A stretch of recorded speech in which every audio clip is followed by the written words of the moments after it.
우리가 하나님 앞에 설 때 우리의 마음을, 우리의 태도를 주님 말씀하여 주시옵소서. 우리의 마음의 가장 원함이 주님의 기쁨이 되기를 원함으로, 또 우리의 마음의 가장 큰 가치가 하나님의 사랑을 받고 또 그 사랑을 우리가 행하고 전하는 것으로, 주여 우리의 마음과 태도를 주님의 말씀 앞에 또 주님의 뜻 앞에 온전히 세워주시옵소서. 회복시켜 주시옵소서. 우리가 주님 주신 마음으로 이 시간 예배하길 원합니다. 이 시간 함께하여 주시고 우리 마음 가운데 주님 말씀하여 주시옵소서. 그렇게 할 줄 믿습니다. 모든 말씀 예수님 이름으로 기도드렸습니다.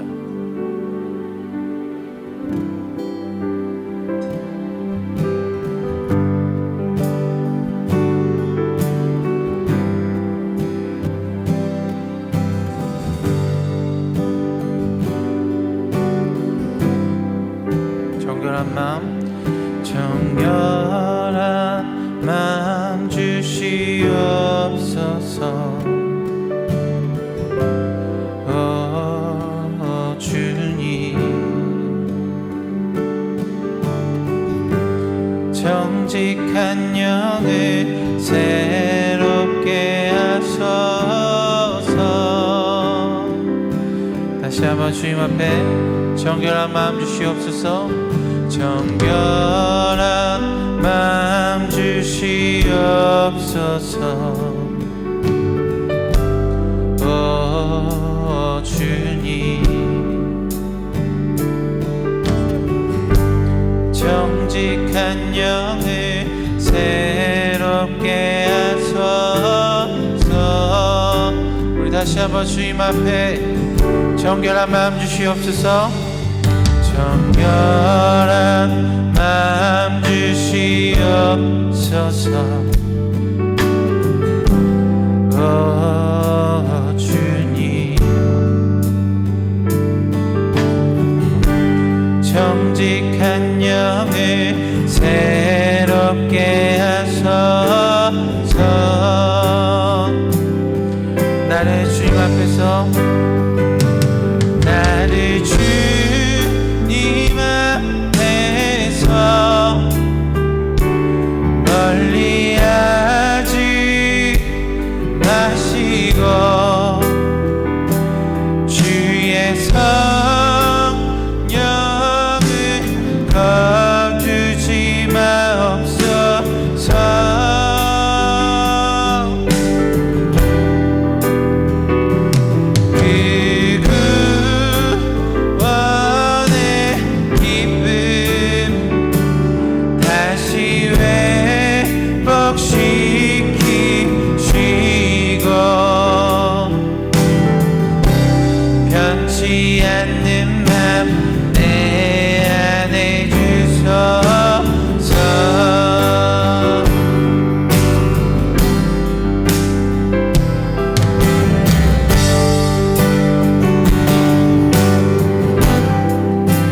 정결한 마음, 정결한 마음 주시옵소서. 오 주님, 정직한 영을 새롭게 하소서. 다시 한번 정결한 마음 주시옵소서. 주님, 정결한 마음 주시옵소서. 오 주님, 정직한 영을 새롭게 하소서. 나는 주님 앞에서, 나를 주님 앞에서 멀리하지 마시고 주의 성령을 거두지 마옵소서.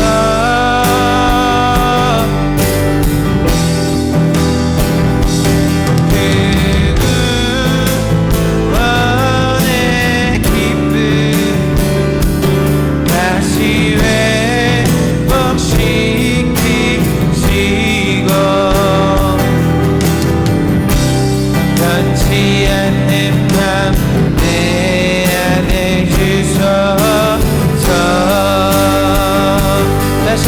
나를 주님 앞에서 나를 주님 앞에서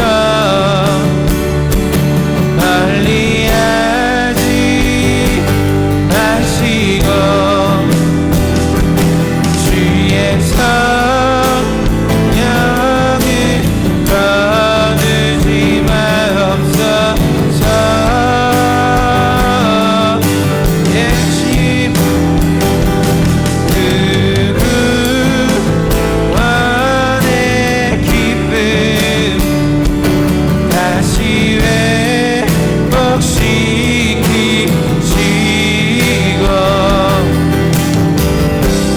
변치 않는 맘 내 안에 주소.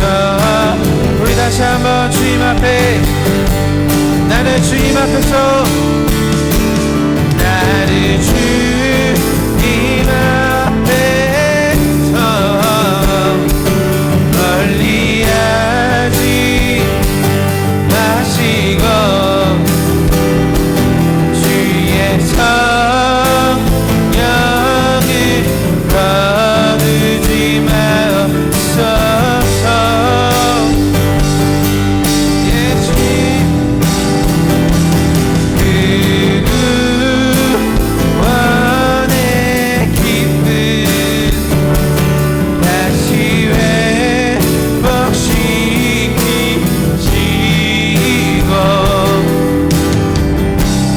변치 않는 맘 내 안에 주소서.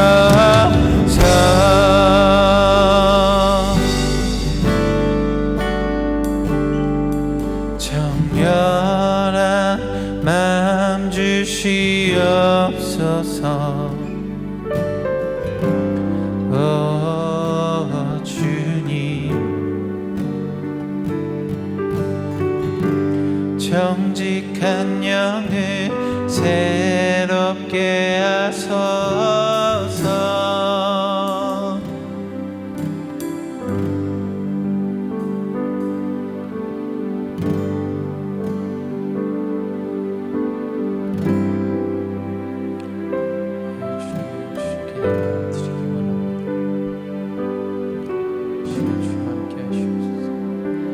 주의 아름다움은 말로다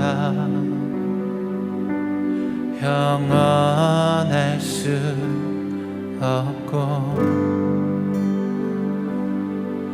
주님의 그 놀라우심은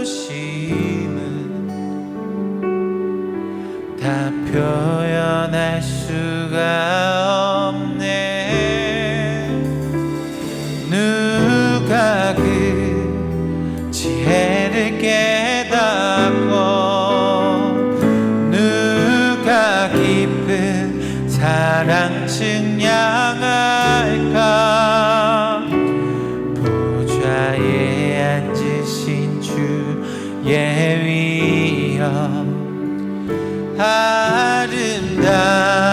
아름다우신 주님 내가 주를 경외함으로 주님 앞에 홀로 섭니다. 찬양 받으시기 합당한 거룩하신 주님.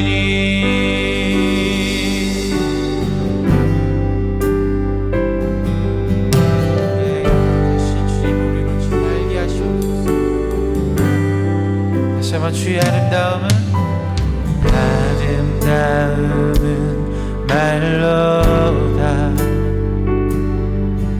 영원할 수 없고 주님의 그 놀라우심 다 표현할 수가 없네. 누가 그 지혜를 깨닫고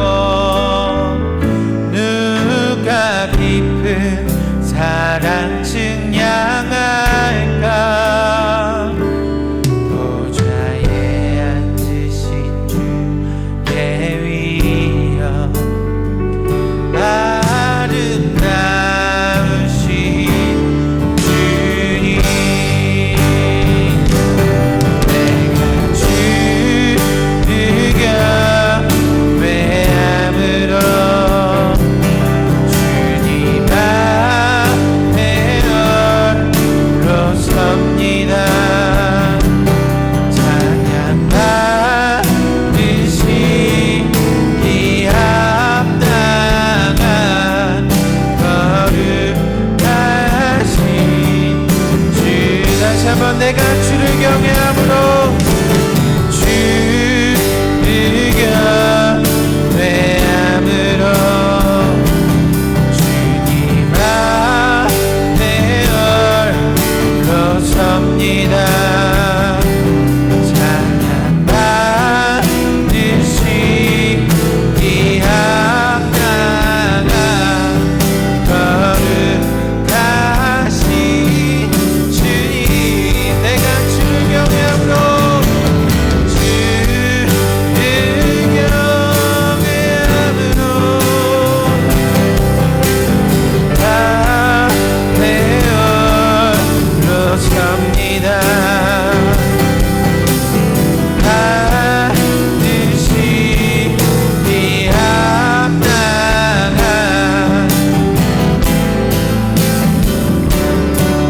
우리 시간 함께 기도하기 원합니다. 거룩하신 주님 우리로 경험케 하시옵소서. 찬양받기 합당하신 주님 우리로 알게 하여 주시옵소서. 이것을 위해 우리 주여 한번 부르시도 함께 기도하시겠습니다. 오늘 은혜 받을 하나님의 말씀은요, 요한복음 21장 7절에서 17절 말씀입니다. 요한복음 21장 7절에서 17절 말씀입니다. 예수가 사랑하시는 제자가 베드로에게 저분은 주님이시다 하고 말하였다. 시몬 베드로는 주님이시라는 말을 듣고서 벗었던 몸에다가 겉옷을 두르고 바다로 뛰어내렸다.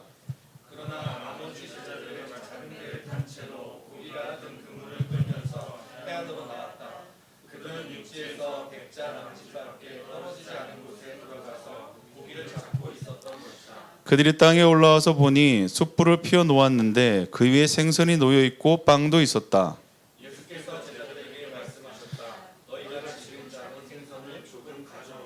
시몬 베드로가 배에 올라가서 그물을 땅으로 끌어내렸다. 그물 안에는 큰 고기가 153마리나 들어 있었다. 고기가 그렇게 많았으나 그물이 찢어지지 않았다.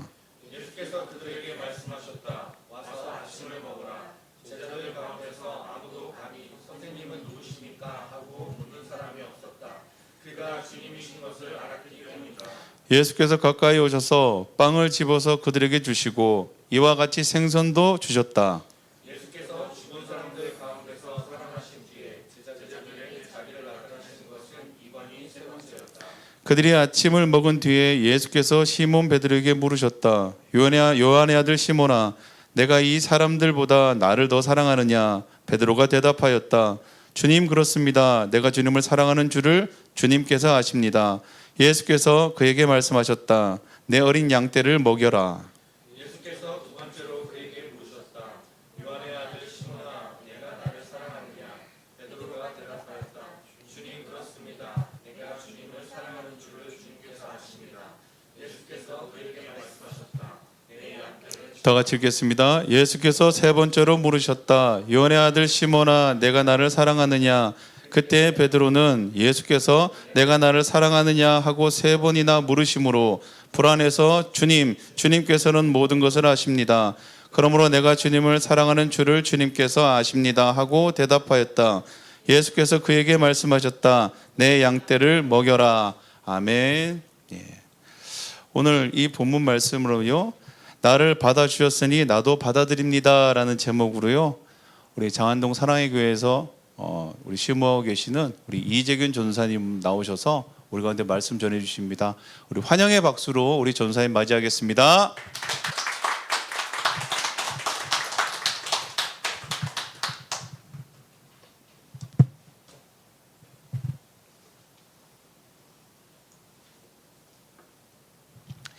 네, 반갑습니다. 소개받은 이재균 전도사라고 합니다.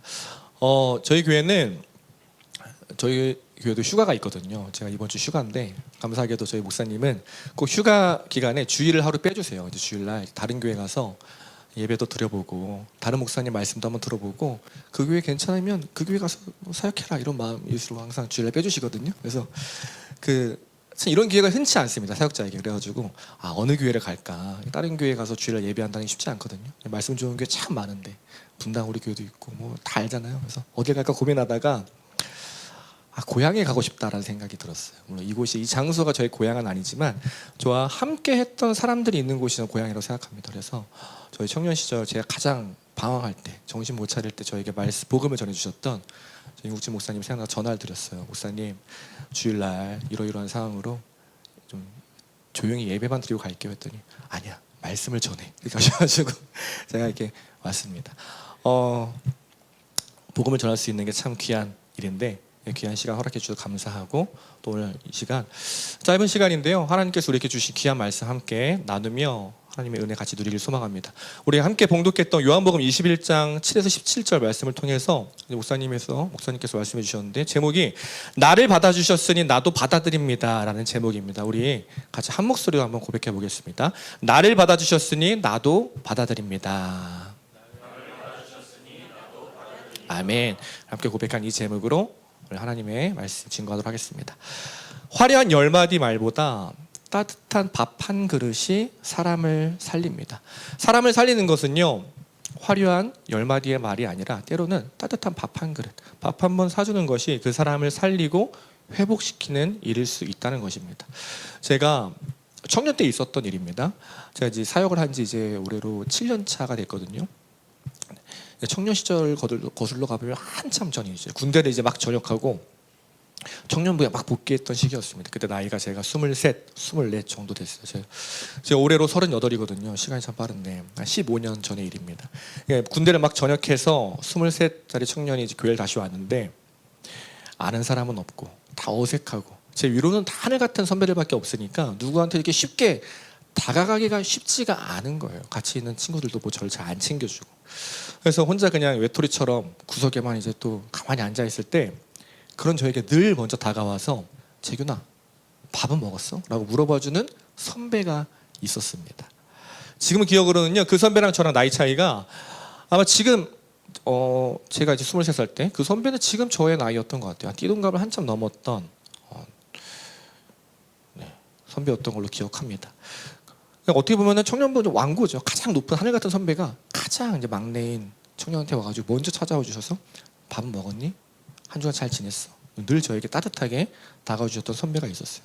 실제로 말만 했던 것이 아니라 밥 먹었니 물어봐주고 아니요? 그러면 밥도 사줬던 경험이 있습니다. 그래서 저뿐만이 아니라 저랑 함께 같이 다니던 동기들이 있었어요. 제 이름이 이재균이거든요.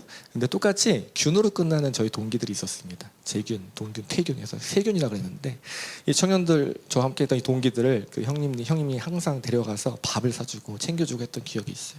그래서 저랑 친구들이 그 선배를 항상 밥 사주는 밥 아저씨라고 불렀습니다. 밥형, 밥 아저씨.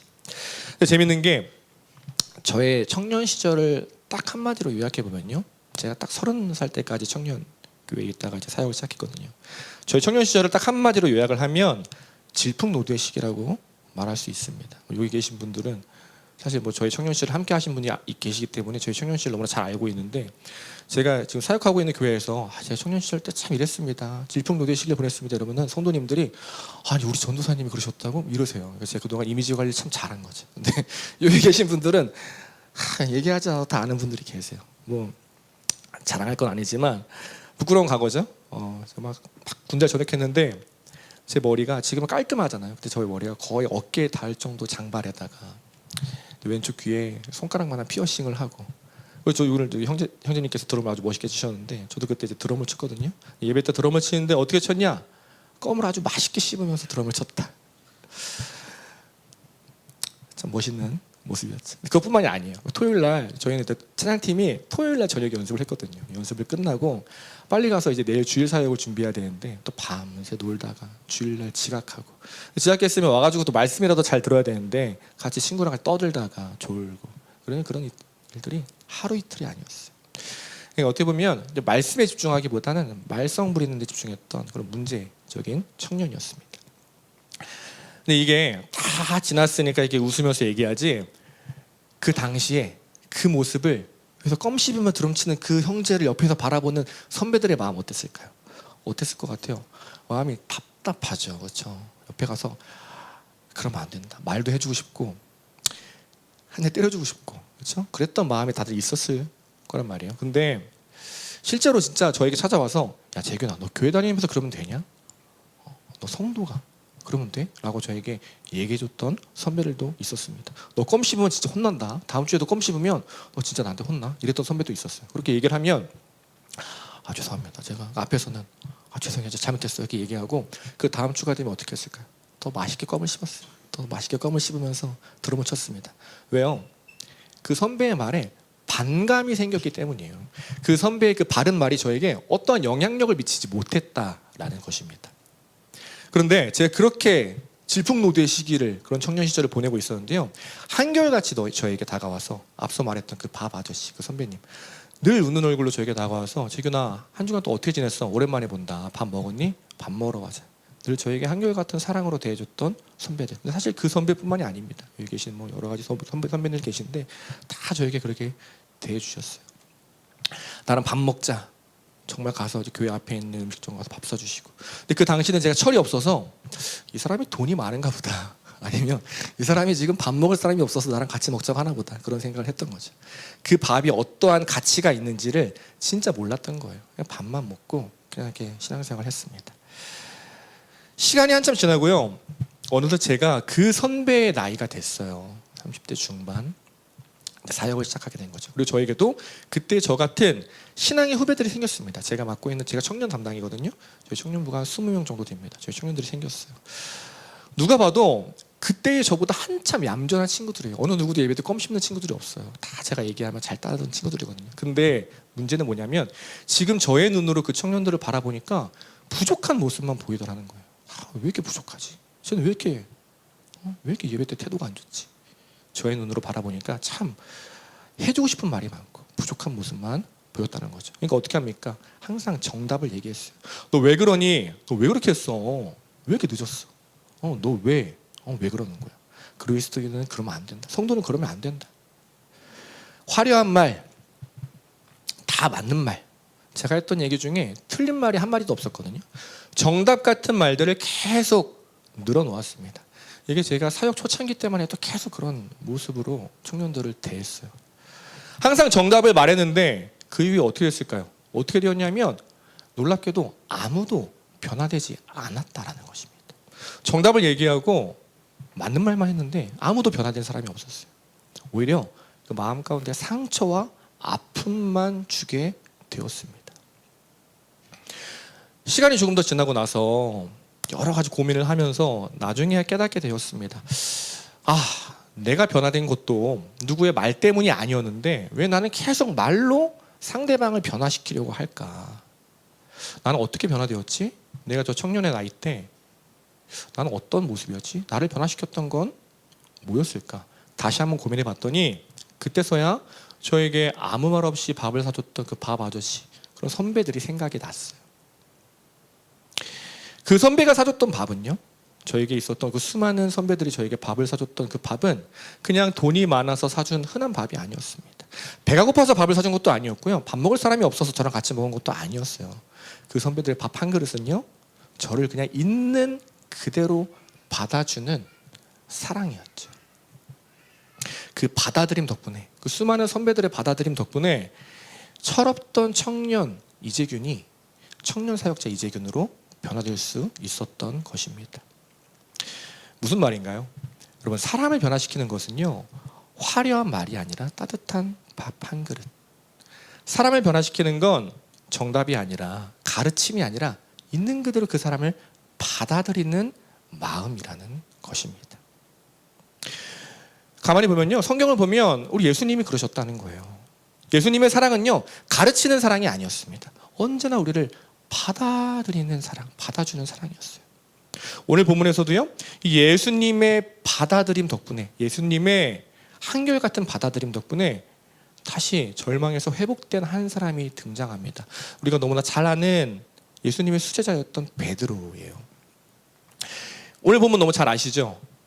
베드로가 예수님을 3번 부인하고 다시 사랑을 고백하는 그 얘기. 바로 이 전의 사건이 무엇입니까? 예수님이 십자가에 달리시고 그 전에 이제 베드로가 예수님을 부인하고 도망갔잖아요. 바로 며칠 전만 해도요, 이 베드로는요, 저는 절대로 예수님을 배신하지 않겠습니다. 저 절대로 예수님 안 떠날 거예요. 예수님 걱정하지 마세요. 제가 예수님 옆에 꼭 붙어서 예수님 지켜드릴게요. 이렇게 얘기했던 사람이라고요. 근데 어떻게 됐어요? 딱 예수님이 잡혀가자마자 예수님이 보시는 앞에서 배신을 선택해버립니다. 그리고 결국 예수님은요, 우리가 잘 알듯이 십자가에서 너무나 처참하게 그리고 외롭게 죽임을 당하시죠. 그 모든 과정을 지켜보는 베드로의 마음이 어땠을까요? 저라면요, 저 자신이 너무 미웠을 것 같아요. 내가 얘기했던 게 다 기억나잖아요. 3년 동안 예수님과 함께 했던 그 시절들, 내가 예수님에게 했던 이야기들 다 기억이 나는 거죠. 내 스스로가 미운 걸 넘어서 나라는 존재가 싫었을 것 같습니다. 용납이 안 나는 건 내가 대체 왜 그랬을까? 내가 그렇게 자신 있게 말했는데, 절대로 떠나지 않겠다고 이야기했는데, 지난주에도 결단하고 어제도 결단했는데, 아니 오늘 예배드리기 전에, 오늘 집에서 출발하기 전에도 내가 오늘 주님 떠나지 않겠다고 결단했는데 결국 예수님을 또 배신하고 말았던 거죠. 그런 자기의 모습이 얼마나 싫었던지 이 베드로가요, 예수님이 십자가에 달려 죽으시니까 모든 것을 포기하고 다시 고향으로 돌아갑니다. 자신의 그 삶을 청산하고요, 다시 고향으로 돌아가요. 이제 다 끝났다. 내가 무슨 사람 낚는 어부야. 내가 무슨 예수님의 제자야. 나는 그냥 어부에 불과해. 그냥 원래 내 모습처럼 살아가자. 그냥 집에 가서 나는 실패자잖아. 내가 뭘 할 수 있겠어. 그냥 게임이나 하자. 그냥 이렇게 살자. 그런 마음으로 고향으로 돌아갔다는 거죠. 모든 걸 포기하고 이전의 모습으로 돌아간 바로 그때 오늘 본문이 시작돼요. 부활하신 예수님께서 가장 먼저 베드로를 찾아오십니다. 그리고 어떻게 하시냐면요, 우리가 읽었던 12절 13절 보니까 이렇게 이야기합니다. 제가 읽겠습니다. 예수께서 그들에게 말씀하셨다. 와서 아침을 먹어라. 제자들 가운데 아무도 감히 예수 선생님은 누구십니까? 하고 묻는 사람이 없었다. 그가 주님이신 것을 알았기 때문이다. 예수께서 가까이 오셔서 빵을 집어서 그들에게 주시고 이와 같이 생선도 주셨다 말하고 있습니다. 예수님이 베드로를 찾아오셔서 가장 먼저 하신 일이 뭐예요? 밥을 먹이신 거예요. 밥 한 상 차려주신 거예요. 여러분, 지금 이 상황이 누가 봐도 베드로가 잘못한 상황 아닌가요? 그렇죠? 자기가 먼저 예수님을 배신했잖아요. 만약 제가 예수님이라면, 제가 그 배신을 겪은 예수님이라면, 말도 안 나오겠죠. 내가 너랑 3년 동안 내가 너한테 한 게 얼마나 많은데 네가 날 배신해? 저라면요, 너가 어떻게 나한테 그럴 수 있냐, 멱살을 잡고 다그쳤을 것 같아요. 진짜 화가 나서. 근데 오늘 예수님은요, 그러지 않으신다는 거예요. 대신 베드로에게 다가가셔서 이렇게 말씀하십니다. 베드로야, 너 괜찮니? 너 마음 괜찮아? 그동안 많이 힘들었지? 너 마음고생 많았지? 너 얼마나 전전긍긍했니? 너 얼마나 답답하고 얼마나 힘들었니? 야, 너 얼굴이 반쪽이 됐다. 너 밥도 안 먹고 있었구나. 힘들어 보인다. 얼른 밥 먹자. 내가 밥 해줄게. 웃는 얼굴로 베드로에게 다가오셔서 밥을 먹이셨다라는 거예요. 마치 이런 거예요. 전 아직 결혼을 하지 않았습니다. 제가 아직 결혼을 하지 않아서 다 알 수는 없지만 대략 이제 짐작을 해보면, 여러분, 부부싸움을 하면요, 뭐 하지 않으시겠죠. 가정을 해보는 거예요. 부부싸움을 하면 그럼 얼마나 어색해요. 부부싸움이란 단어 자체가 너무 어색하죠. 부부싸움을 했어요. 같이 사니까 도망갈 곳도 없고, 그렇죠? 그렇게 서로 등 돌리고 있으면 보통 누가 먼저 손을 내밉니까? 보통은요, 통계상 마음이 넓으신 아내님들이 먼저 손을 내미시죠. 그렇죠? 어떻게 손 내미냐면, 다음날 이제 다 일어나 보면 식탁 위에 따뜻한 아침밥이 차려져 있어요. 그렇죠? 물론 그 아침밥의 메뉴는 제가 다 알 수 없겠지만 아침밥이 차려져 있어요. 그 밥의 의미가 뭐예요? 내가 받아주겠다는 말이에요. 어제 이렇게 원수처럼 싸웠지만 그래도 사랑한다, 이런 말이잖아요. 받아주겠다. 부모 자녀 사이도 마찬가지죠. 우리 어머니들이 자녀가 끼리 때 놓치고 뭐 늦게 오면 뭐 새벽이라도 오면 야, 너 밥도 안 먹고 지금 뭐 하는 거야? 너한테 차려줄 밥 없어. 이렇게 얘기하지 않으신다고요. 왜 늦었어? 그리고 밥 먹었니? 안 먹었으면 밥 차려줄게. 그렇죠? 부모님의 사랑이라고요. 아무 조건 없이 받아주는 그 사랑. 예수님도 마찬가지였습니다. 예수님이 지금 베드로에게 밥을 먹이시는 거는 부활하셔서 배가 고파셔가지고 밥 먹자는 게 아니라 베드로를 받아주겠다라는 베드로를 향한 사인인 거죠. 내가 널 받아줄게. 괜찮아. 여러분, 이게 예수님이니까 그냥 쉽게 됐을까요? 성경을 보면요, 예수님은 완전한 인간의 몸으로 이 땅에 오셨다고 이야기해요. 우리와 같은 생각과 마음을 품고 이 땅에 계셨다라는 거예요. 저는 예수님이 그냥 쉽게 이 모든 과정들이 예수님이니까 딱 됐을 거야 라고 생각하지 않습니다. 예수님도 속으로는 참 힘드셨을 것 같아요. 베드로 보자마자 동공이 흔들리고 마음이 막 부글부글 끓고 여러 가지 마음이 있었겠죠. 속으로는 얼마나 베드로에게 하고 싶은 말이 많았을까요?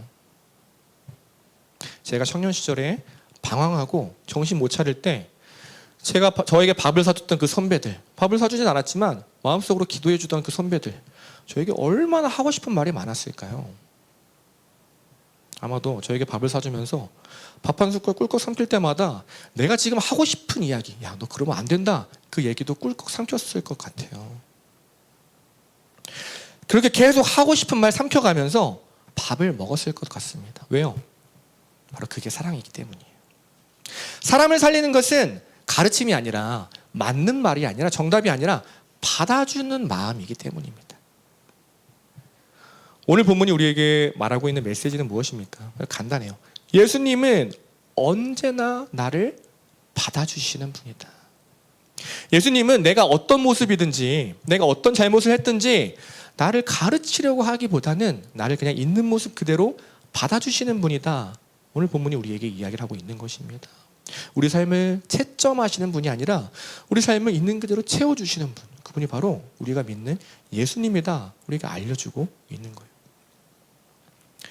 유명한 소설입니다. 무라카미 하루키의 노르웨이 숲이라는 소설이 있어요. 우리가 다 읽어보진 않았지만 제목은 다 아는 그 소설. 그 소설을 보면요, 재밌는 내용이 나옵니다. 이게 일본 소설이라 주인공들이 일본 사람들이거든요. 미도리라는 이름의 여학생이 나오고요, 또 와타나베라는 남자 주인공이 나옵니다. 이 미도리라는 이름의 여학생이 와타나베라는 주인공에게 이렇게 이야기해요. 나는 누군가가 날 위해 사온 케이크를 내가 창밖으로 던져도 아무 말 없이 나를 받아주는 사람을 만나고 싶어. 누군가가 그 미도리를 향해서 케이크를 사왔는데 그 케이크를 먹지도 않고 창밖으로 던져요. 엄청난 일이잖아요. 근데 그 모습 자체도 받아주는 사람을 나는 만나고 싶어 라고 이야기하는 거예요. 이 얘기만 들으면, 야, 이 여자 좀 이상하다, 이거 그런 사람 아니야? 싶은데 그럴 만한 이유가 있다는 거예요. 이 미도리가 어릴 때 자신의 부모님께 온전한 사랑을 받은 적이 한 번도 없었기 때문이에요. 주인공인 와타나베가 미도리에게 이렇게 얘기합니다. 부모님이 너를 사랑해주지 않았다고 생각해? 그러자 그녀가 이렇게 이야기해요. 충분하지 않았어. 늘 나는 목이 말랐어. 한 번이라도 좋으니까 나는 듬뿍 사랑을 받고 싶었는데 부모님은 나에게 그렇게 해주신 적이 없어. 이제 됐어. 배가 터질 것 같아. 정말 잘 먹었어 할 정도로 나는 사랑을 받고 싶었는데 그런 적이 한 번도 없어. 단 한 번만이라도 그 사람들이 나에게 그런 사랑을 줬다면 나는 지금처럼 되지 않았을 거야. 내가 어리광을 부리면 밀쳐버리고 돈이 많이 든다고 불평하고 늘 나를 가르치려고 들었거든. 그래서 난 생각했어. 나를 1년 내내 100% 사랑해줄 사람을 찾아내서 내 손에 넣고 말겠다고. 실제로 이 미도리는요, 초등학생 때부터 성인이 될 때까지 자신을 온전히 사랑해주는 그 한 사람을 찾기 위해서 끊임없이 애쓰며 살아갑니다. 왜요? 왜 그렇게 됐을까요? 아무도 나를 있는 모습 그대로 받아주지 않았기 때문이에요. 단 한 사람도. 자신의 부모님조차도 사랑이라는 이름으로 가르치려 들고 교정하려고 했기 때문이에요. 결국 무슨 말입니까? 사람을 변화시키는 것은요, 여러분, 화려한 100마디의 말이 아니에요. 지혜로운 가르침이 아닙니다. 사람을 살리고 사람을 회복시키고 사람을 변화시키는 것은 때로는 따뜻한 밥 한 그릇이 될 수 있다는 거예요. 있는 모습 그대로 그 사람을 받아들이는 그 사랑, 그 사랑의 마음, 바로 받아들이는 마음이 그 사람을 회복시킨다라는 것입니다. 그래서 하나님은요, 어제도 오늘도 우리를 계속해서 받아주시는 거예요. 하나님이 매일 우리에게 말씀을 주시잖아요. 왜 우리에게 말씀을 주실까요? 우리를 채점하고 괴롭히기 위해서 말씀을 주실까요? 그렇지 않다는 것입니다. 우리를 살리기 위해서 말씀을 주시는 거예요. 우리를 받아주시기 위해서. 하나님 우리에게 딱 한 말씀 던져주시고 그 말씀 지켰냐? 너 한 주간 주일 말씀 듣고 지키며 살았어? 아니요. 그럼 탈락. 이러지 않으신다는 거예요. 오늘 말씀 먹었니? 아니요, 못 먹었어요. 어제 바빠서. 그래, 많이 바빴구나. 그럼 내가 다시 너한테 딱 맞는 말씀으로 다시 준비해 줄게. 지금 너 마음이 많이 힘들지? 오늘 직장에서 고생했지? 아무도 너 위로해 주지 않지. 내가 말씀으로 위로해 줄게. 오늘은 말씀 먹었어? 아니요. 오늘 너무 바빴어요. 힘들겠다. 너 얼마나 답답하니? 아무도 너 위로해 주지 않잖아. 사람들의 말 너한테 위로가 되지 않잖아. 내가 또 지금 너에게 딱 맞는 말씀으로 위로해 줄게. 계속해서 몇 번이고 우리를 받아주시는 거죠. 조금 오래된 영화인데요. 첫 키스만 50번째라는 영화가 있습니다. 이 영화를 보면요, 헨리 그리고 루시라는 두 사람의 주인공이 등장해요. 서로 이 남녀가 뜨거운 사랑에 빠집니다. 그리고 데이트를 하고 그 다음날 기쁜 마음으로 헨리가 루시를 찾아가요. 띵동하고 문을 열었는데 루시가 헨리를 보자마자 누구세요? 누구세요? 처음 보는 것처럼 행동하는 거예요. 알고 보니까 이 루시라는 여자가 단기 기억상실증에 걸려버린 것입니다. 하루밖에 기억을 못해요. 매일매일이 새로운 거예요. 여러분 한번 생각해 보세요. 어젯밤만 해도 사랑해요 얘기했는데 그 다음날이 되는데 누구세요? 이러면요, 참 당황스럽죠. 근데 그 사람이 그냥 나랑 좀 거리가 먼 사람이 아니라 내가 정말 사랑하는 사람인데, 내가 정말 사랑하는 사람이 어제만 해도 날 사랑한다 했는데 하루가 지나고 오늘 됐는데 날 보고 누구세요? 처음 뵙겠습니다 이렇게 얘기한다면요, 그 마음 얼마나 괴로울까요? 근데 이 헨리는요, 이 남자 주인공은 그러한 상황 속에서 좌절을 선택하지 않습니다. 포기하지 않아요. 어떻게 하냐면 매일매일 루시를 찾아가서 다시 새롭게 프로포즈를 합니다. 좌절이 아니라 매일 다시 그녀를 받아주고 그녀를 사랑하겠다 결정하고 그 과정을 선택하는 거죠. 근데 이 모습이 바로 우리를 향한 하나님의 모습과 똑같다라는 거예요. 우리의 삶이 여러분 이 루시라는 여자와 똑같지 않습니까? 하나님 사랑합니다라고 말해놓고 하루 지나면 어때요? 우리 주일날 이 시간 우리 예배 드리면서 하나님 이렇게 방금 이렇게 막 뜨겁게 찬양하고 말씀 듣고 우리도 이따 기도할 거잖아요. 하나님 사랑합니다 얘기해놓고 당장 월요일 되면 어떻습니까? 하나님 누구세요? 처음 뵙겠습니다. 그러면서 살아가는 게 바로 우리라고요. 내일까지 갈 것도 없습니다. 그냥 오늘 오후 한 3시 이 교회를 나가면서 우리는 하나님을 놓쳐버려요. 하나님 처음 뵙겠습니다. 하나님 입장에서는요, 이게 하루 이틀도 아니고 매일 반복되는 삶인데 얼마나 답답합니까? 얼마나 짜증날까요? 저라면 진작 짜증나서 다 포기해버렸을 것 같아요. 그런데 우리 하나님 그러지 않으신다는 거예요. 우리가 하나님을 잊어버리고 하나님 누구세요? 그럼 우리에게 지치지 않고 계속해서 찾아오십니다. 그런 우리를 향해서 하나님 누구세요? 라고 얘기하는 우리를 향해서 괜찮아. 그래도 내가 널 사랑한다. 계속해서 우리를 사랑한다 말씀해 주시고요. 있는 모습 그대로 우리를 받아주시죠. 오늘 본문 15절에서 이렇게 이야기해요. 그들이 아침을 먹은 뒤에 예수께서 시몬 베드로에게 물으셨다. 요한의 아들 시몬아, 너가 이 사람들보다 나를 더 사랑하느냐? 그래서 베드로가 대답합니다. 주님 그렇습니다. 내가 주님을 사랑하는 줄을 주님께서 아십니다. 밥을 먹은 뒤에 예수님이 베드로에게 질문하시는 거예요. 너가 정말 나를 사랑하니? 이 말은요, 너 진짜 나 사랑해? 이제 너 배신하지 않을 거지? 너 이 사람 변하면 안 된다? 이런 얘기가 아니에요. 너가 나를 사랑하느냐? 이 말은요, 베드로야, 나는 아직도 너를 사랑하는데, 나는 아직도 너를 사랑한다. 내 마음은 변하지 않았어. 그 이야기인 거예요. 또 나를 배신하고 또 나를 잊어버리고 또 나를 외면해도 나는 너를 사랑한다. 너가 어떤 모습이든지 나는 너를 끝까지 사랑할 거야. 널 있는 모습 그대로 받아들일 거야. 그 얘기를 해주시는 거죠. 또 다시 너랑 다시 첫사랑을 시작할 거야. 너를 처음 만난 그 순간처럼, 배 위에서 물고기를 잡는 너를 처음 봤던 그 순간처럼 나는 다시 너를 뜨겁게 사랑할 거야. 그게 너를 향한 나의 마음이다. 그게 너를 향한 나의 사랑이다 말씀하고 계시는 거죠.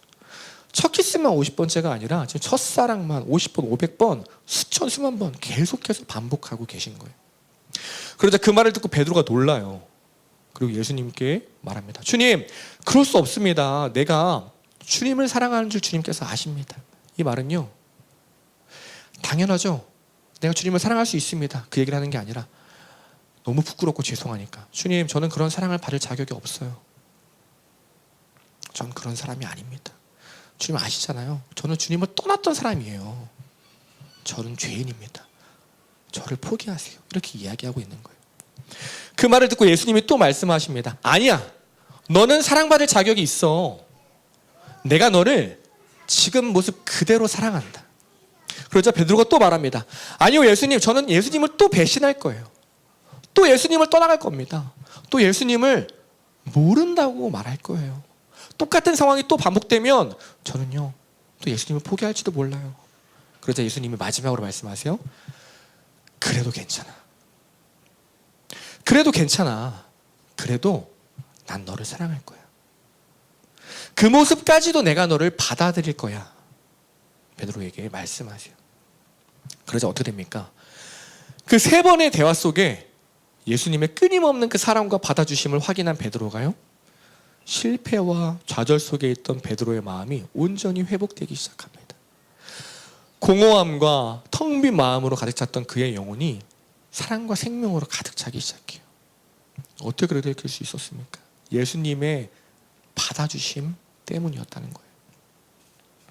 그런데 또 놀라운 것은요, 오늘 이 이야기의 주인공은 바로 베드로가 아니라는 것입니다. 오늘 이 이야기의 주인공은요, 바로 여기에 모인 저와 여러분이에요. 예수님은요, 지금 베드로가 아니라 우리에게 이야기하고 있는 거죠. 병수야, 내가 너를 사랑한다. 너가 어떤 모습이든지 간에 내가 너를 사랑한다. 건웅아, 내가 너를 있는 모습 그대로 받아들인다. 신혜야, 오늘도 내일도 언제나 내가 너를 사랑할 거야.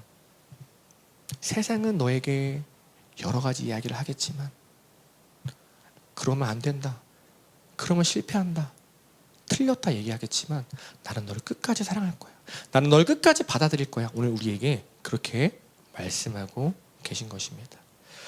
그럼 여러분 꼭 기억하시기 바랍니다. 성도는요, 저와 여러분은, 여기에 모인 우리 모두는요, 하나님이 받아주신 사람이에요. 누가 뭐래도, 세상 누가 뭐라고 해도요, 하나님은 우리를 있는 모습 그대로 받아주십니다. 지금 내 모습 그대로 사랑해 주세요. 오늘 이 시간 이 말씀을 통해서 우리가 그 하나님의 변함없는 사랑을 있는 그대로 받아 누리는 하나님의 아름다운 자녀 되기를 간절히 소망합니다. 그렇게 예수님의 끝없는 사랑 고백에 베드로의 삶이 다시 회복됩니다. 그러자 예수님께서 베드로에게 마지막으로 이렇게 부탁하세요. 사랑하는 베드로야, 이제는 내 양을 먹여라 말씀하십니다. 쉽게 말해서 이런 거예요. 너도 나처럼 받아주는 사람이 되었으면 좋겠다. 너도 나처럼 정답을 주고 가르치는 사람이 아니라 있는 그대로 받아주고 사랑하는 사람이 되었으면 좋겠다. 그렇게 내 양을 먹였으면 좋겠다 말하십니다. 놀랍게도 오늘 본문에 기록되진 않았지만 결국 베드로가 어떻게 돼요? 예수님의 이 말씀에 순종해요. 예수님께서 날 받아주셨으니 나도 받아들이는 삶을 살겠습니다. 그리고 이전과 전혀 다른 삶을 살아가죠. 물고기 낚는 어부에서 사람 낚는 어부의 삶을 살아갑니다. 자기처럼 좌절에 빠진 사람들, 그 사람들 찾아가서 있는 모습 그대로 받아들이고 그 사람들을 살리며 살아갑니다. 오늘 저와 여러분이 예수님의 받아주심을 경험한 베드로처럼 오늘 말씀을 통해서, 오늘 예배를 통해 하나님의 그 간절한 사랑을 우리 마음 가운데 충만하게 받아 누리는 시간이 되길 소망합니다.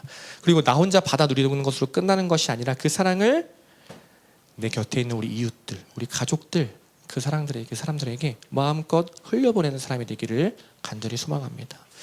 그럼 어떻게 하면 받아주는 사람이 될 수 있습니까? 아직 안 끝났어요. 좀 더 걸릴 것 같아요. 어떻게 하면 받아주는 사람이 될 수 있나요? 받아주는 사람이 되어야 되잖아요. 오늘 우리가 해야 할 단 한 가지 적용입니다. 바로 모든 순간에 지혜가 아니라 어리석음을 선택하면 됩니다. 우리가 무언가 결정하는 순간이 있잖아요. 사람을 만나고 무언가를 선택하는 그 모든 순간에 지혜가 아니라 어리석음을 선택하면 된다는 거예요. 그러면 받아들일 수 있다. 아프리카에 있는 이보족, 부족 이름이 이보예요. 이보족에는 이런 말이 있다고 합니다. 사돈집에 갈 때는 지혜가 아니라 어리석음을 들고 가야 한다.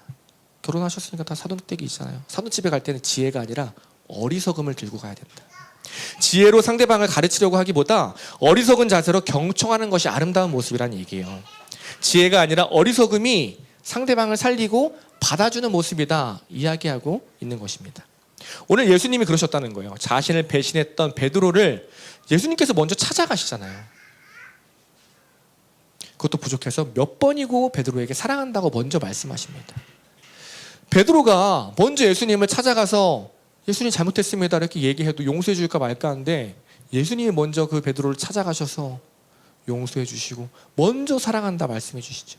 세상이 볼 때는요, 여러분 이게 얼마나 바보 같은 일입니까? 얼마나 어리석은 일입니까? 그러나 그 어리석음이 베드로에게 위로가 되었다는 거예요. 그러한 어리석음이 베드로에게 감동이 되었다는 거예요. 세상이 말하는 지혜가 아니라 하나님 마음을 닮은 그 어리석은 마음, 그 바보 같은 모습 때문에 한 생명이 다시 회복되었다라는 것입니다. 근데 우리는 어떻습니까? 우리는 어때요? 어리석음이 아니라 늘 지혜로 상대방을 대하려고 해요. 내가 가진 지식과 내 기준과 내 취향을 가지고 상대방을 바라봅니다. 받아들인다고 말하면서도 나의 입맛에 맞게 상대방을 바꾸려고 해요. 그래, 얘기해봐, 내가 다 들어줄게 하면서도 마음속으로는 그렇죠? 받아들임이 아니에요. 나의 기준으로 계속 상대방을 바라보는 거예요. 그럼 그건요, 받아들임이 아닙니다. 먹여주는 삶이 아니라 그 사람을 내가 먹으려는 잘못된 삶이죠. 저도 이게 항상 어려워요. 특히 누구에게 어렵냐면 가장 가까운 사람들. 제가 사역하는 교회가요, 서울에 있거든요. 이제 5호선 장안평역이라고 서울 동쪽 끝에 있습니다. 그리고 저희 집은 인천에 있어요. 인천에 있어서 교회에서 집까지 거리가 멉니다. 한 60km가 넘거든요. 보통은 이제 거리가 멀어서 출퇴근이 힘드니까 교회에서 잘 때가 많아요. 그래서 뭐 많으면 일주일에 한 번, 뭐 적게는 2주일에 한 번 집에 갑니다. 그러면 오랜만에 이제 저희 부모님을 만나니까 오랜만에 보면 이제 대화도 하고 싶고 궁금하잖아요. 부모님 또 어떻게 지내셨는지. 대화도 하고 싶고 꼭 식사를 할 때마다 제가 부모님께 물어봐요. 아버지 오늘 점심 뭐 드셨어요? 한 주간 어떻게 지내셨어요? 요즘 건강은 어떠세요? 제가 질문을 해요. 그럼 아버지가 점심 뭐 먹었고 몸도 괜찮아. 짧게 대답을 하세요. 이게 사람이 관계라는 게 가는 게 있으면 오는 게 있어야 되잖아요. 그러면 내 삶도 좀 어떤지 얘기하고 싶고 엄마에게도 궁금하고 싶은데 그렇게 얘기를 하려고 하면 아버지가 뭐라고 하시냐면 그런데 우리 조상님이 말이야. 꼭 조상님 이야기를 하세요. 저는 그냥 여기 있는 우리 가족 이야기를 하고 싶은데 내 이야기를 하고 싶고 엄마 이야기를 더 듣고 싶은데 아버지는요. 지난주에 다녀오신 종친의 이야기를 하고 벌써 수십 번 넘게 들었던 한 번도 뵌 적 없는 그 조상님 이야기를 하는 거죠. 이게 어제 오늘 일이 아니라 매번 대화가 그렇게 흘러가요. 근데 평소에는요. 제가 몇 번이나 그 얘기를 들어도 처음 듣는 것처럼 반응을 합니다. 그러셨군요. 그 조상님 참 훌륭하신 분이네요. 자랑스럽습니다. 감사합니다. 제가 얘기하는데 얼마 전에 또 그러시니까 제가 그날따라 제 마음이 너무 힘든 거예요. 제가 욱하는 마음에 평소와 다르게 행동을 했어요. 아버지가 또 우리 조상님이 말이야 딱 얘기를 시작하자마자 딱 말을 딱 끊었어요. 아버지 너무 하시는 거 아니에요? 너무 하시는 거 아니에요? 우리 지금 2주 만에 봤는데 2주 만에 만나서 지금 한 끼 먹고 저 또 교회 가야 되는데 왜 이 시간에 또 조상님 이야기를 합니까? 눈앞에 있는 가족이 중요하지 이미 돌아가신 조상님이 뭐가 중요합니까? 오랜만에 가족끼리 모였으면 가족 이야기를 해야 되잖아요. 이렇게 얘기를 했어요. 물론 이건 되게 순화해서 얘기한 거죠. 굉장히 와일드하게 얘기를 했어요. 폭언을 해버린 거예요. 그 말 듣고 아버지가 당황하셨어요. 왜냐하면 제가 한 번도 그렇게 아버지께 말한 적이 없거든요. 그렇게 얼떨결에 식사를 마치고 분위기가 어색해졌어요. 집에 식구가 셋밖에 없는데 어색해졌어요. 원래는 이제 토요일 저녁이었거든요. 하룻밤 더 자고 주일날 출근해야 되는데 불편하다. 바로 그냥 짐을 싸서 교회로 왔습니다. 그 밤에 운전을 하면서 교회로 가고 있는데요. 마음이 그냥 불편한 거예요. 찬양을 틀어도 불편하고 찬양을 꺼도 불편하고 창문을 열어도 불편하고 창문을 닫아도 불편하고 도저히 안 돼서 운전을 하면서 하나님께 질문을 했어요. 하나님, 도대체 어떻게 합니까? 아버지 어떻게 하면 저희 아버지 변화시킬 수 있나요? 그때 하나님께서 저에게 주시는 마음이 뭐였냐면, 야 재균아, 너는 왜 그렇게 너의 아버지를 바꾸려고만 하니? 왜 그렇게 아버지를 가르치려고만 하니? 너의 아버지는 60이 넘도록 너를 위해서 살아오셨는데 왜 너는 아버지를 그냥 받아들이지 못하니? 저에게 그런 마음을 주시는 거예요. 그러면서 저의 지난 삶이 쭉 생각이 났습니다. 돌아보니까요, 제 아버지가 지금까지 저한테 한 번도 저에게 싫은 이야기를 해보신 적이 없으세요. 흔히 말하는 사랑의 매, 한 번도 제가 받아본 적이 없거든요. 제가 아까 얘기했던 것처럼 청년 때 제가 그렇게 방황을 했어도 아버지는 늘 있는 모습 그대로 저를 받아주시고 저를 품어 주셨더라고요. 제가 어떤 모습이든지 간에 한결같은 마음으로 저를 받아주셨어요. 그 아버지의 사랑이 그 교회에 가는 그 길 가운데 저에게 느껴지시게 한 거죠.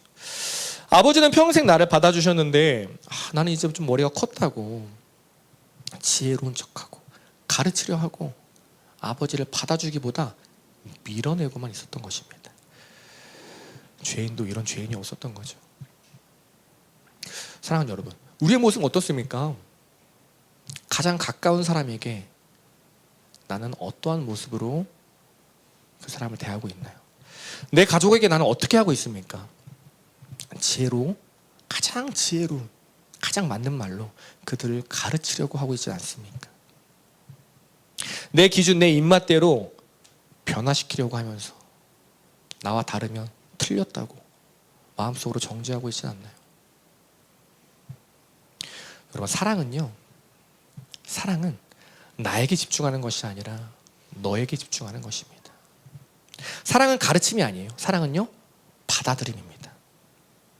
그래서 우리에게 필요한 것은요, 더 많은 지혜가 아니에요.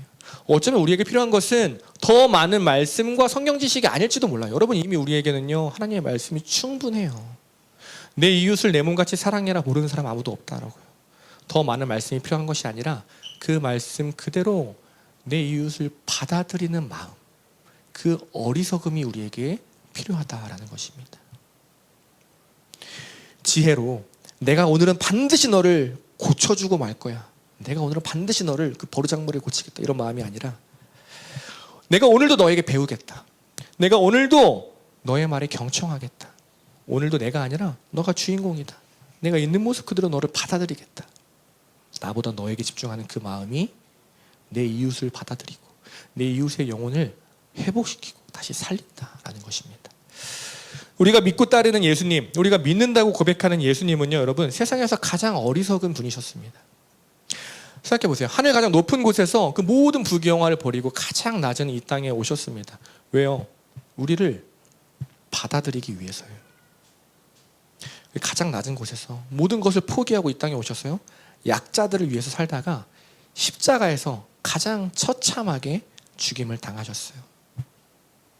그래서 여러분, 우리가 붙들고 살아가는 십자가는요, 지혜가 아니에요. 여러분, 예수 그리스도를 믿는다고 하면서 세상 모든 것을 다 통달한 것처럼 아유 넌 틀렸어, 넌 달라, 이렇게 지혜로운 체하고 살아간다면 그건 예수를 따라가는 사람이 아니라는 거예요. 우리가 정말 십자가를 붙들고 살아가는 사람이라면 지혜가 아니라 예수님처럼 어리석은 선택을 하며 살아가야 합니다. 십자가는 지혜가 아니라 어리석음의 증거예요. 예수님의 그 어리석은 선택 덕분에 저와 여러분이, 죽을 수밖에 없는 저와 여러분, 오늘도 이 시간에도 살아서 주님의 그 생명 덕분에 예배하고 있는 것이죠. 그 예수님께서 오늘 우리에게 말씀하시는 거예요. 내가 너를 사랑한다. 내가 너를 지금 모습 그대로 사랑한다. 너의 연약한 모습 그대로도 괜찮아. 바뀌려고 애쓰지 마. 뭐 하려고 하지 마. 뭐 열심히 신앙생활해야 내가 받아줄 거라고 오해하지 마. 너는 내 자녀니까 그 모습 그대로 내가 사랑하는 거야. 그러니 이 사랑 그냥 받아들여라. 나에게 와라. 오늘 우리에게 말씀하십니다. 그리고 이제 너도 나처럼 받아들이는 사람이 되었으면 좋겠다. 지혜가 아니라 어리석음으로 살리는 선택을 하며 살아가는 나의 자녀가 되었으면 좋겠다. 오늘 우리에게 말씀하고 계십니다. 예수님의 그 간절한 부탁에 오늘 베드로처럼 네 주님, 제가 그렇게 하겠습니다. 나를 받아주셨으니, 예수님께서 나를 받아주셨으니 이제는 나도 받아들이겠습니다. 내 옆에 있는 사람, 지금 함께 예배한 우리 공동체, 내가 먼저 받아들이겠습니다. 이렇게 고백하며 나아가는 저와 여러분 되기를 소망합니다. 우리 이제 그런 마음으로 함께 찬양하겠습니다. 어떠한 상황 속에서도 한결같이 나를 사랑하시는 그 주님 바라보며 살겠습니다. 그 주님 주시는 사랑 의지하며 그 사랑 기억하며 흔들리지 않고 사람 살리며 받아들이는 삶 살아가겠습니다. 하나님의 사랑을 사모하는 자, 우리 지금 함께 찬양하겠습니다. 가사를 묵상하면서 함께 찬양합니다.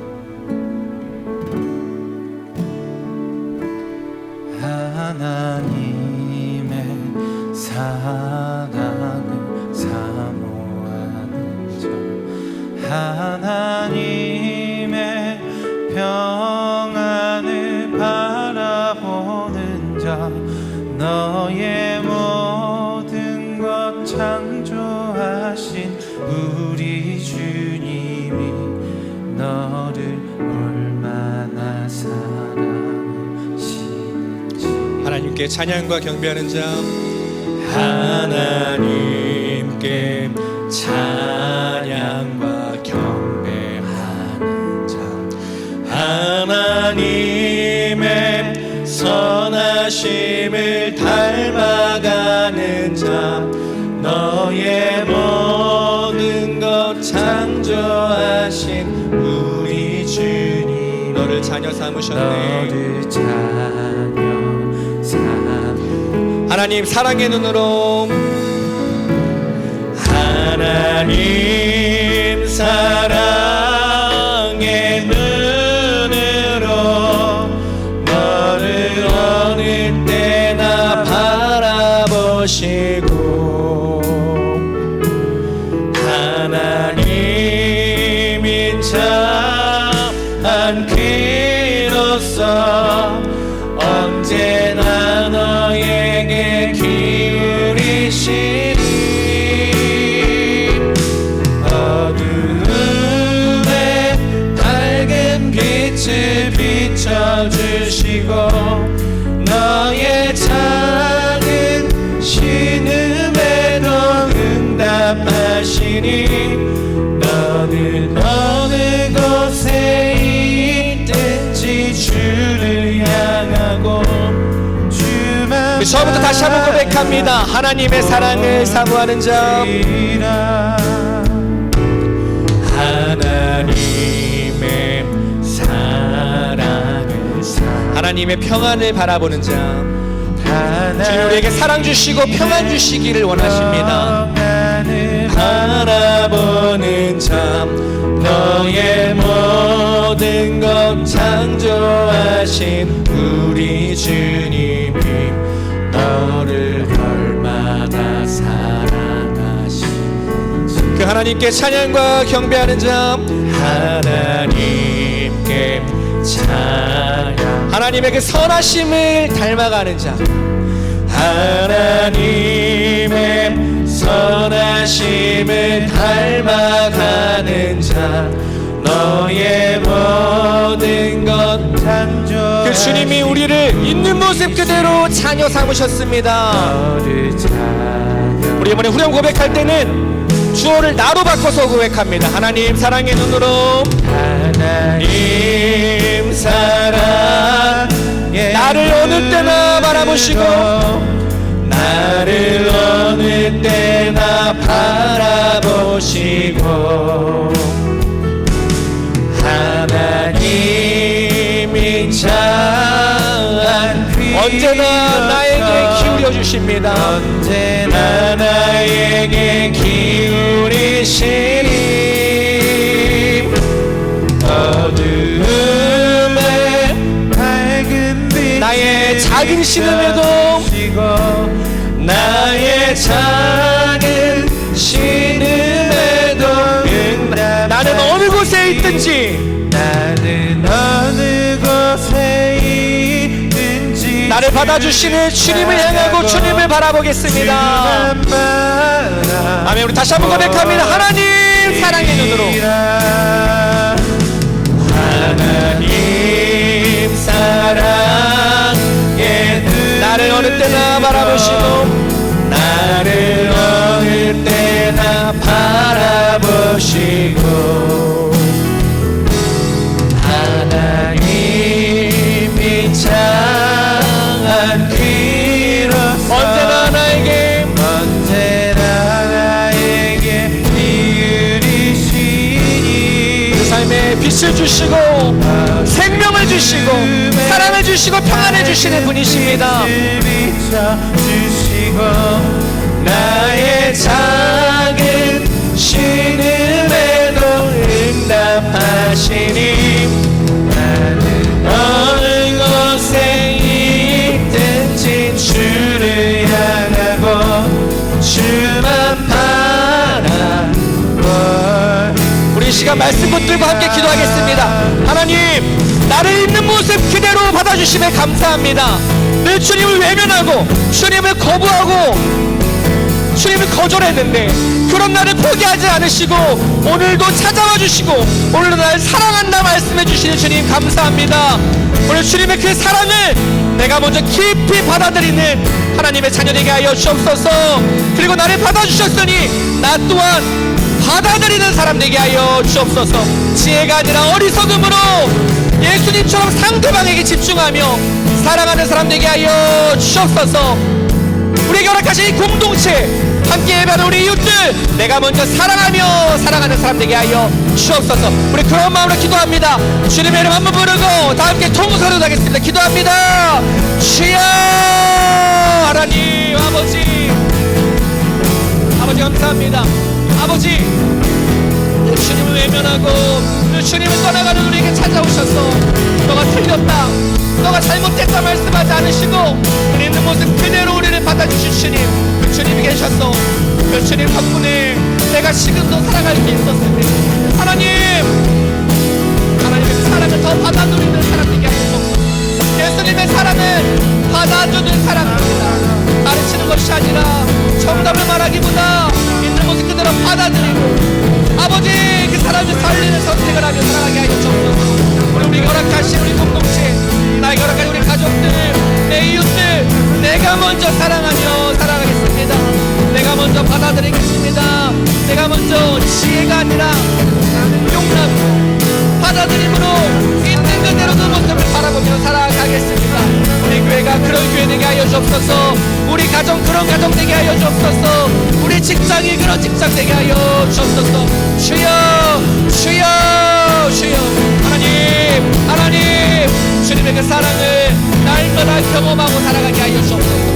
내 모습이 흔들릴 때마다 내 자존감이 흔들릴 때마다 하나님의 그 사랑을 품고 하나님의 그 사랑을 의지하며 살아가는 자가 되게 하여 주시고 그 힘으로 말미암아 마음껏 사랑하며 나아가는 하나님의 자녀들 주님 붙들어 주십시오.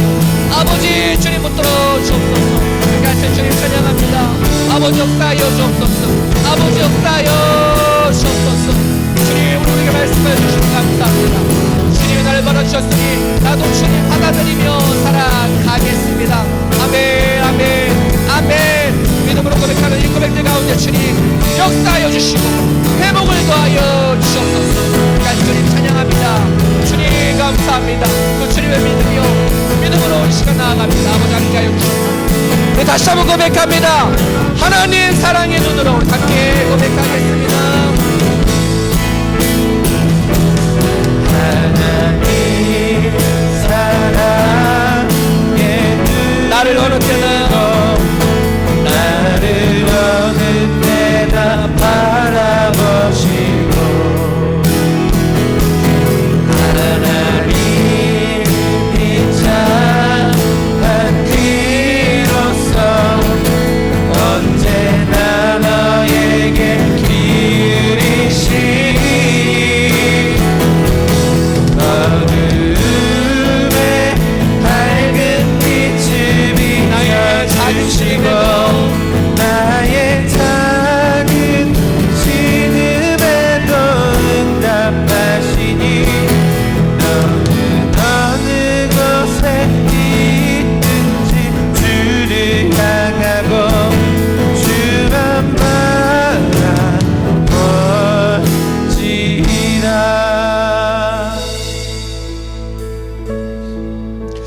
하나님, 나의 모습을 돌이켜봅니다. 지난 한 주간 말씀 붙고 말씀 붙들고 주님 안에서 살아가겠다 다짐했는데 또 주님 없이 세상에 주님 없는 것처럼 또 내가 주인 되어 살아갔습니다. 하나님은 늘 내 곁에서 나와 함께하자, 나를 살리기 위해서 말씀해 주시는데 나는 그 말씀 의지하기보다 세상을 의지하고 사람의 말을 의지하며 살았습니다. 주님을 부끄러워하고 주님이 나에게 주신 그 말씀을 아무런 힘이 없는 것처럼 여기며 살았습니다. 하나님, 그런 죄악된 모습에도 불구하고 그렇게 날마다 주님을 거절하고 주님을 모른다 고백하는 우리의 삶에도 불구하고 우리를 포기하지 않으시고 날마다 찾아와 주셔서, 오늘도 찾아와 주셔서 나를 있는 모습 그대로 사랑한다 말씀하여 주시니 주님 감사합니다. 내가 어떤 모습이 되어야지 나를 사랑한다 말씀하시는 것이 아니라 나의 연약한 모습, 그 모습 그대로 사랑한다 말씀하여 주시는 주님,